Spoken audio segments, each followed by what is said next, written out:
안녕하세요. 저는 변유경입니다.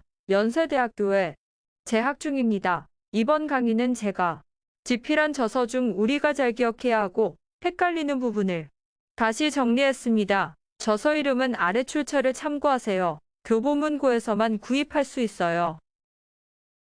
이번 요약 설명은 간호사국시에 자주 출제되므로 암기를 해야 합니다. 몰롱도변 환공식, 혈액검사에서 각 지표별 정상치 범위, 호르몬의 종류와 역할, 대사성 산증과 알칼리증, 호흡성 산증과 알칼리증, 그리고 체위와 모성간호학에서 다루는 체위의 종류입니다.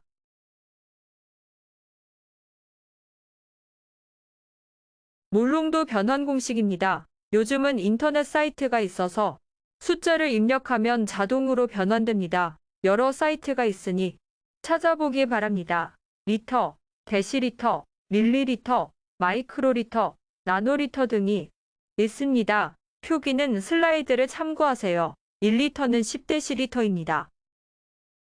즉, 1데시리터가 10개 모이면 1리터가 된다는 것이지요. 이건 부피의 단위라는 점을 기억하세요. 그리고 1데시리터는 100ml입니다. 이번에는 단위가 10씩 증가하는 게 아니라 100씩 증가하는 것을 기억하세요. 1ml는 세제곱센티미터와 같습니다. 즉 가로, 세로, 높이가 1cm인 정육면체의 부피를 1ml라고 합니다. 1ml는 1000mm삼승과 같습니다. 1000mm삼승을 1마이크로리터라고 하고 무게로 따지면 1g과 같습니다. 마이크로리터보다 더 작은 단위라 나노리터이고 표기는 NL로 나타냅니다. 즉, 1마이크로리터는 1000나노리터와 같습니다. 잘 알겠습니까? 다음은 용액의 농도, 몰롱도입니다. 여기가 매우 중요합니다. 몰롱도는 M으로 표시하는데도 1M, 즉 1몰은 1리터 안에 들어있는 몰수입니다. 몰수는 MOL로 표시합니다. 즉 1몰은 1000mm몰과 같습니다. 그럼 1mm몰은 몇 몰이 되는 거지요? 그건 당연히 1000분위 몰입니다. 이것은 무게로 따지면 1kg이 1000g과 같은 거죠. 또한 1mm몰은 1000마이크로몰과 같습니다. 밀리몰은 MEQ로 표기합니다. 1mm몰은 1MEQ와 같습니다.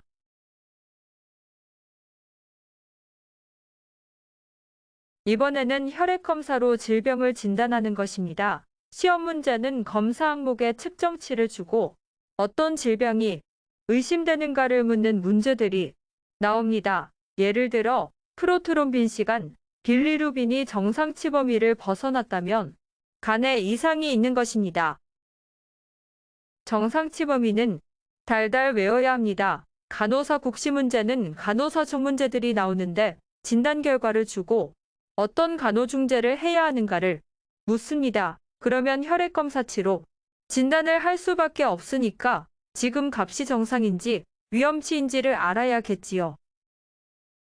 특히 많이 출제되는 것이 프로트롬빈 시간, 알부빈, 빌리루빈, 산소포화도, 번이라고 하는 혈중요소 질소, 크레아티닌, 산소분학, 그리고 뒤에 설명할 산증, 알칼리증을 판단하는 중탄산염 수치, 적혈구수, 백혈구수, 헤모글로빈 등입니다. 머리가 띵하죠? 달달 외워두세요. 정확한 수치는 기억을 못해도 어떤 수치가 주어질 때 신체의 어떤 부분이 이상인지, 이 값이 정상치인지 아닌지는 알아야 합니다. 제 옷이 바뀌었네요. 이번에는 호르몬에 대한 설명입니다. 뇌하수체 전엽에서 분비되는 호르몬입니다. 호르몬이 과소, 과다 분비 시에 나타나는 질병입니다. 그리고 영어 약어도 함께 외워야 합니다. TSH가 갑상선자극 호르몬이다. 이렇게 말입니다. 알도스테론, 코르티솔은 자주 출제됩니다. 또한 갑상선자극 호르몬인 T3는 트리아이오티로닌이라고 읽고 T4는 테트라이오도티로닌으로 발음합니다. 갑상선 기능 저하증과 항진증은 반대이고 어떤 증상인지는 여러분들이 책을 찾아보세요. 그리고 항이뇨 호르몬, 부갑상선 호르몬도 찾아서 공부하세요. 이 호르몬은 신장에 영향을 줍니다.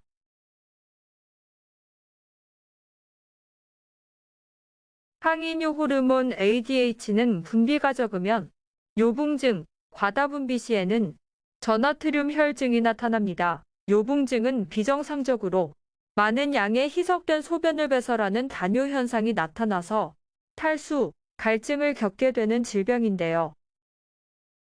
ADH가 부족하면 신장이 제 기능을 못해서 수분을 재흡수 못해서 필요 이상으로 수분이 소변으로 배출되는 겁니다. 만약 ADH가 과다 분비되면 콩팥에서 수분이 정상치 이상으로 재흡수되고 이로 인해 혈장의 과다 팽창 및 저나트륨 혈증이 발생하게 됩니다. 그리고 위에 여성 호르몬인 에스트로겐과 남성 호르몬인 테스토스테론이 있는데요. 이게 보니까 여성들도 테스토스테론이 분비될 수 있습니다.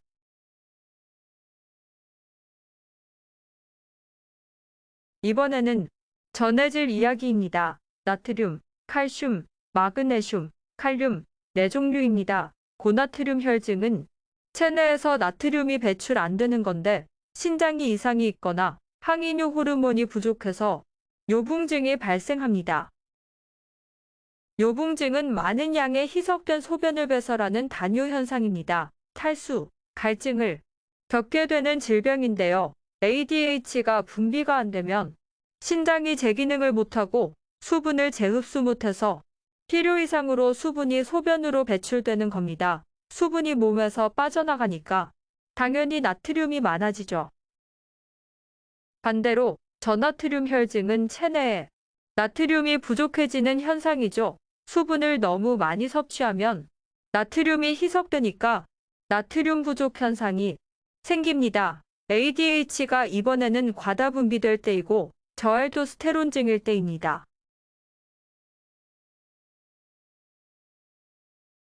이번에는 칼륨 이야기입니다. 칼륨은 포타슘이라고도 합니다. 칼륨이 어떤 역할을 하는지 살펴보세요. 칼륨은 신장을 통해 소변으로 배설되므로 신장 기능이 저하되면 칼륨 농도가 높아져요. 인슐린도 영향을 주는데 세포 안으로 칼륨 유입을 촉진시키는 역할을 해요. 칼륨은 심장 활동을 정상화시키고 인슐린 분비를 촉진시켜 당뇨를 예방합니다. 고칼륨 혈증은 신장 기능이 감소할 때 발생하고 이뇨제나 생리식염수를 투여하여 치료합니다. 반대로 저칼륨 혈증은 영양 부족, 이뇨제의 과다 사용, 고알도스테론증, 푸싱 증후군이 원인입니다. 조금 전에 저알도스테론증은 저나트륨 혈증 때 발생한다고 했습니다. 헷갈리지 말고 기억하세요. 고알도스테론증은 알도스테론이 과하게 분비되면 칼륨 배설의 증가, 근육의 약화, 혈압이 증가합니다. 2차선 고혈압의 원인이 됩니다. 저칼륨 혈증의 원인이 되는 쿠싱 증후군은 앞에서 설명했습니다. 다시 한번 설명하면 쿠싱 증후군은 우리 몸이 필요 이상으로 많은 양의 당류코르티코이드라는 호르몬에 노출될 때 생기는 질환입니다. 당류코르티코이드는 신장 위쪽에 존재하는 부신이라는 내분비기관에서 만드는 물질입니다. 부신에서 필요 이상으로 많은 당류코르티코이드를 만들어내거나 여러 가지 이유로 인해 외부에서 많은 양의 당류코르티코이드가 체내에 유입될 경우에 발생합니다. 쿠싱 증후군 환자는 얼굴이 달덩이처럼 둥글게 되고 비정상적으로 목 뒤에 지방이 축적되며 배에 지방이 축적되어 뚱뚱해지는 반면 팔다리는 오히려 가늘어지는 중심성 비만을 보입니다.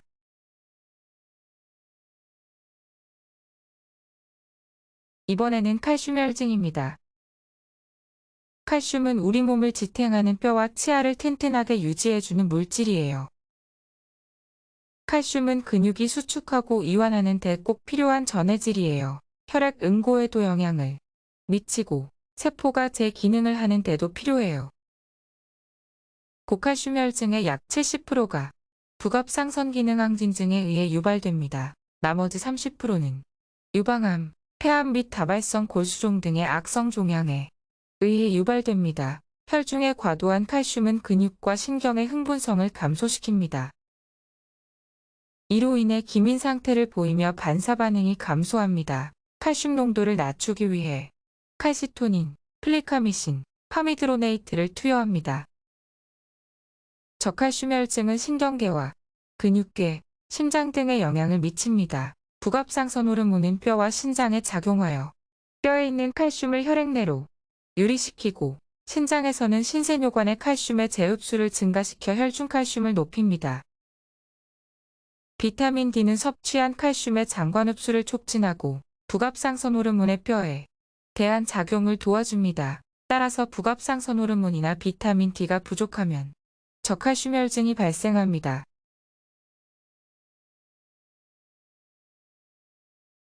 이번에는 마그네슘 혈증입니다.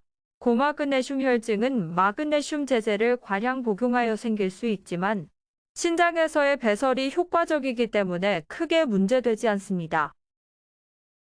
그러나 마그네슘은 신장에서 95%가 재흡수되므로 신장 기능이 떨어진 신부전 환자에서는 발생률이 높습니다. 저마그네슘 혈증은 심한 영양불량, 크론시병, 구토 등 위장 관계로 소실되는 경우에 주로 발생합니다. 저마그네슘 혈증은 근육 떨림을 유발합니다. 크론병은 입에서 항문까지 소화기관 전체에 발생할 수 있는 만성 염증성 장질환입니다. 궤양성 대장염과 달리 장의 모든 층의 염증이 침범할 수 있습니다.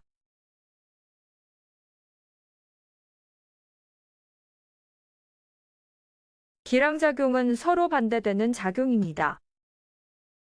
나트륨과 칼륨은 상호작용하여 세포의 수분 균형과 전기 화학적 안정성을 유지합니다. 나트륨이 많으면 칼륨을 체외로 배설시키며 반대로 칼륨이 많으면 나트륨을 체외로 배설시킵니다. 칼슘과 마그네슘은 나트륨과 칼륨처럼 기량작용을 하는 미네랄 커플입니다. 예컨대 칼슘은 신경세포의 흥분을 유도하지만 마그네슘은 억제를 유도합니다. 칼슘은 변비를 유발하지만 마그네슘은 설사를 유발합니다.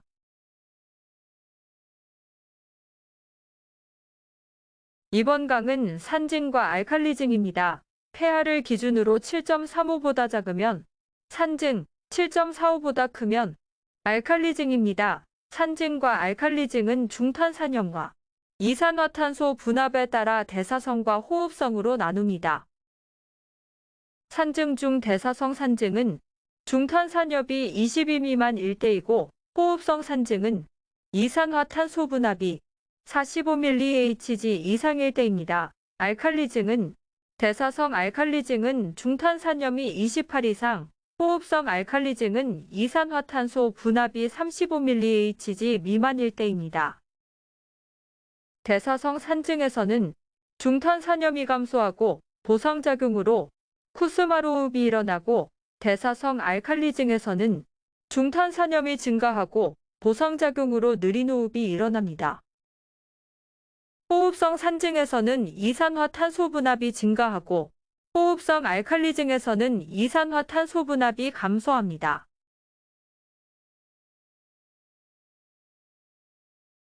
대사성 알칼리증의 원인은 구토 등으로 인해 비정상적으로 소실된 수소이온과 염소이온을 보충하기 위하여 신장에서 탄산수소이온의 재흡수를 촉진하면서 혈장의 염기가 증가하는 것입니다.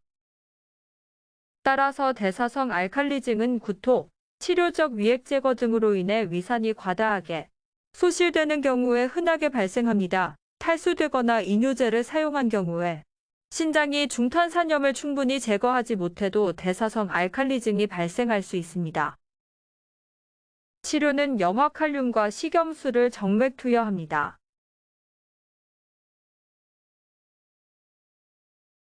대사성 산증의 원인은 기아, 당뇨 등으로 포도당이 몸에서 적절하게 사용되지 못하여 몸이 지방을 연소해 에너지를 얻을 때 비정상적으로 많은 케톤체가 생성되면서 몸이 산성화되는 것입니다. 대사성 산증이 발생하면 몸은 이 상태를 보상하기 위한 반응을 일으킵니다. 이러한 반응에는 두통, 기면 상태, 설사, 호흡수와 기피 증가, 혼미, 혼수, 경련이 있습니다. 대사성 산증의 보상작용인 쿠스말 호흡은 호흡할 때 과일 냄새가 나며 깊고 빠르다는 특징이 있습니다. 호흡성 알칼리증이란 폐에서 과다하게 호흡이 일어나 혈액에서 이산화탄소가 너무 많이 제거되어 혈중의 이산화탄소 분압이 감소하는 증상입니다. 고산지대에서 대기 중에 산소가 줄어들어 호흡이 촉진되거나 약물에 의해 호흡 중추가 자극을 받아 생길 수 있습니다. 낮은 이산화탄소 분압에 의해 뇌혈관 수축과 뇌혈류 감소가 일어나 짧고 잦은 현기증, 실신이 나타날 수 있습니다. 호흡성 산증은 호흡을 통해 이산화탄소를 제때 배출하지 못해 발생하는 증상을 일컫는 질환입니다. 우리 몸은 중추신경과 폐에서 이산화탄소 분압을 조절하고 신장에서 중탄산염을 조절하여 폐하를 일정하게 유지함으로써 산과 염기가 균형을 이룹니다. 그런데 대사산물로 생긴 이산화탄소를 호흡이 원활하지 못해 폐에서 배출하지 못하면 호흡성 산증이 유발됩니다. 호흡성 산증은 이산화탄소 분압이 급격하게 승될 경우 중추신경계 장애로 인한 불안, 초조, 혼미, 정신 이상, 환각, 근육 경련 등이 증상이 나타납니다.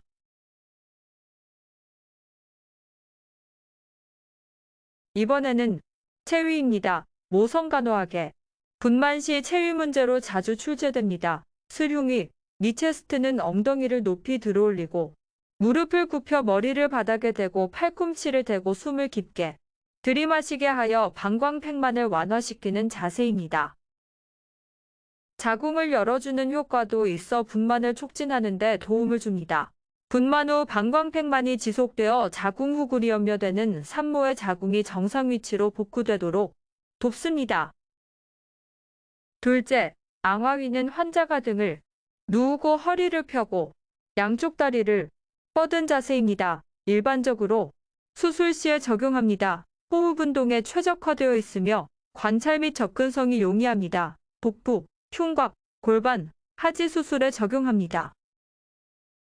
셋째, 복아위 또는 복위는 환자가 위를 향하고 등은 아래로 하고 팔과 다리를 뻗은 자세입니다. 척추나 흉곽 수술 시 시행합니다. 넷째, 측위 또는 치과위는 환자가 한쪽 옆으로 누우며 상체와 다리를 약간 구부린 자세입니다. 폐 환기가 증가하고 기도 저항이 감소하여 호흡 운동이 용이해집니다. 그러나 압박 부위가 발생할 수 있습니다. 식도, 신장, 폐, 둔부 수술에 적용합니다. 다섯째, 반좌위 또는 파울러, 세미파울러 자세는 등을 일부 기울인 상태로 누워 있으며 머리와 상체를 약간 올린 자세입니다. 이 체위는 호흡 운동과 흉부 환기를 최적화하며 흡인 및 연하곤란 환자에게 적합합니다. 여섯째, 트렌델렌버그는 환자의 상체를 높이고 다리를 위로 들어올리는 자세입니다. 이 체위는 저혈압이나 출혈로 인한 쇼크 상태에서 혈압을 유지하기 위해 사용됩니다. 혈액순환을 증가시키는 데 도움을 줍니다. 하복부, 골반 수술에 사용합니다. 일곱 번째, 쇠석위는 수술이나 진료 중에 용되는 흔히 알려진 체위입니다. 환자는 등을 테이블에 눕히고 다리를 들어 올립니다. 다리는 고정장치로 고정되거나 다리 받침대에 올려진 상태로 있습니다. 회음부, 항문 수술에 적용합니다. 다음, 배횡왕위는 환자가 누워있는 상태에서 등이 매트리스에 대고 허리를 약간 구부리는 체위입니다. 환자의 신체를 검사하고 평가할 때 사용되는데 가슴, 배, 엉덩이, 생식기 등에 접근하기 쉽습니다. 마지막으로 잭나이프는 엎드린 자세에서 머리와 다리를 낮추고 둔부를 좁게 조절하여 항문 부위가 노출되도록 합니다. 항문부나 선골부 수술에 적용합니다.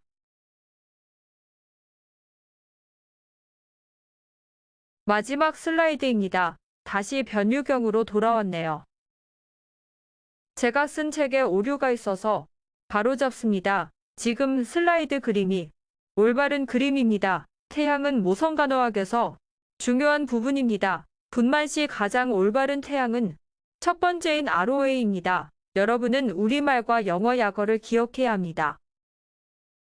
첫 번째는 R 또는 L인데 R은 오른쪽, 즉 우라고 읽고 L은 왼쪽 자로 읽습니다. 두 번째는 O, M, S가 올 수 있습니다. O는 머리, M은 턱, S는 골반입니다. 마지막은 A, T, T가 올 수 있습니다. A는 앞쪽, T는 뒤쪽, T는 측면입니다. 예를 들어 ROA라고 하면 우측, 머리, 전방입니다. 머리는 한자로 두이니까 우전방두정위라고 읽습니다. 당연히 ROT는 우측방두정위가 되겠지요. 맨 마지막 그림을 보면 엉덩이가 자궁을 향하게 아기가 바로 서 있는 자세입니다. 최악의 태양이죠. 좌측을 보고 있고 엉덩이는 둥그라고도 하지요. P는 후방이니까 LSB 자세는 좌후방 둔이라고 읽습니다. 잘 이해하였지요? 요약을 마칩니다.